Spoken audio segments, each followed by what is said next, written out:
तो हमारा भी है, लेकिन हमारा हमारे अज्ञान से, हमारे पाप से, हमारी वासना से ढक गया है, कहीं गया नहीं है क्योंकि चला गया होता तो गाढ़ नींद में अच्छा नहीं लगता, कहीं गया नहीं। और शुद्ध आत्मा में यदि गड़बड़ हो जाए तो कभी हटने वाली भी नहीं है।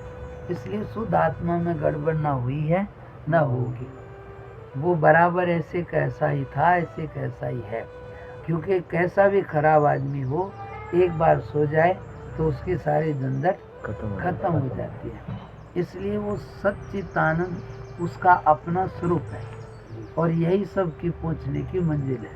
परमात्मा तो बराबर है, वो तो ज्ञाता दृष्टा, जानता है, देखता है और परम आनंद वाला है, अपने आप में परम आनंद, ये परमात्मा का स्वरूप है।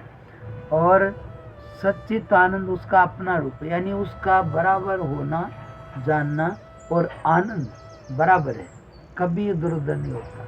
लेकिन हमारा होना और जानना तो है, पर आनंद कभी कभार, और नहीं तो ये नहीं होया वो नहीं, इसलिए इसी में चलता रहता है। तो इस आनंद के ऊपर आवरण है, रुकावट है, अज्ञान सबसे बड़ा इसमें है, उसी का नाम अहम है। अब उसी में रामायण में एक जगह आएगा कि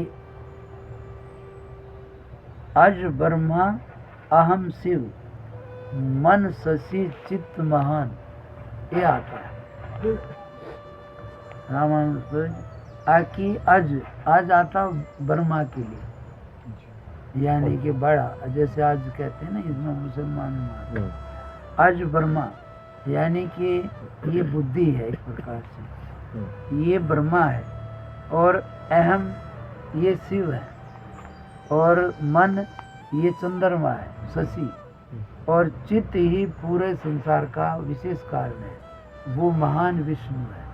मन शशि चित्त महान, तो जो चित्त है सारा चित्त में है, चित्त के ऊपर आत्मा का प्रकाश आता है। और ऐसे तो सब जगह जाए पर वहाँ कुछ होने वाला नहीं है, यहाँ पर हरकत हो जाएगी इस जगह आने से। जैसे सूर्य का प्रकाश सब जगह जाता है पर कुछ हरकत नहीं होती है, लेकिन उसी को एक लेंस से निकाल दें तो उसमें आग लगा दे, तो वो ये चित्त है। तो ये इसमें चित्त बुद्धि और अहम, ये तीन आधे जड़ हैं और आधे चेतन है। मन पूरा जड़ है, वो इनके आगे चलता है, इससे ये घटता बढ़ता, लेकिन इसमें चित्त है ज़्यादा, तो चित्त से सब कुछ चलता है। सो जाए तब भी चित्त कहते हैं ना, चित्त पर, तो चित्त में सब कुछ है जो का, किताब बंद है पन्ने पलटो सारी चीज़ें आ जाएगी। तो ये चित्त यानी कि ये सारा अंतःकरण है, इस पर दुनिया खड़ी है। गाढ़ नींद में अंतःकरण से संबंध हट गया, आत्मा से जुड़ गया, फिर कुछ झंझट नहीं है। जैसे जागया इससे जुड़ गया, चिंता की जगह चिंता, दर्द की जगह दर्द, सारे शुरू हो जाते हैं, उससे जुड़ते सारे खत्म हो जाते, इसलिए उसमें कोई गड़बड़ नहीं।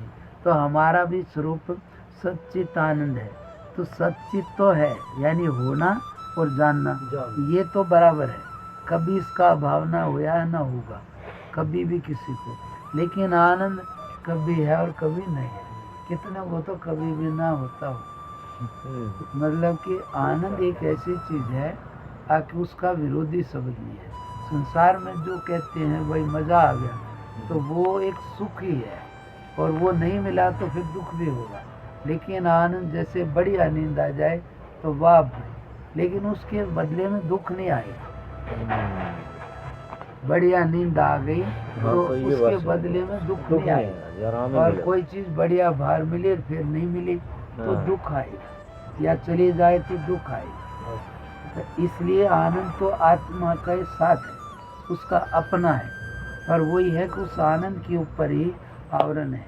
और इनसे पाठ से, प्रार्थना से, या जो भी बहुत सारे साधन हैं, किसी को भी कोई भी करे तो इनसे ये रुकावट हटेगी, आवरण हटेगा।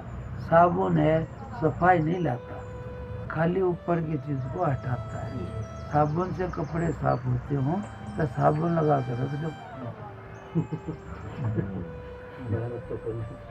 नहीं, वो साबुन केवल ऊपर की चीज को हटा दे, सफाई नहीं लाए। सफाई तो नेचुरल है। अब नहीं हो तो साबुन क्या करे? साफ नहीं होगा, सही कह रहे हैं। काले को सफेद थोड़ा ही कर देगा। तो वो तो है उस खाली चिकनाई या मैल को हटा दे। पानी से नहा लो, ऊपर का मिट्टी विट्टी हट गई, हल्के हो गए। लेकिन अब ये पानी तो शरीर का हल्कापन ला सकता है, पर मन में झगड़ा हो रहा है किसी से तो चाहे पानी में डूबे रहो, वहाँ पानी की नहीं चाहिए। कोई नहीं चाहिए। वहाँ पर जो चीज असर करे वो चाहिए। वहाँ पर असर करेगा भगवान का नाम। क्यों? क्योंकि वो सब उलझन से पार है। अब उसको वहाँ पर फिट करके लगेंगे तो वो उस उलझन से पार कर देगा। किसी के साथ कुछ भी झगड़ा है, मन मुटाव है, कुछ भी है, भाव से जब करेंगे और सब जगह उसी की भाव करते रहें, जब भी उसका दृष्टि या नज़र बने भाई यहाँ भी वही बैठा है और हमारी भी कोई गलती हुई होगी उसी की अकेले की, बस बोलता रहे, उसका स्मरण करता रहे, तो एक स्थिति आएगी अब वो चीज़ हट जाएगी।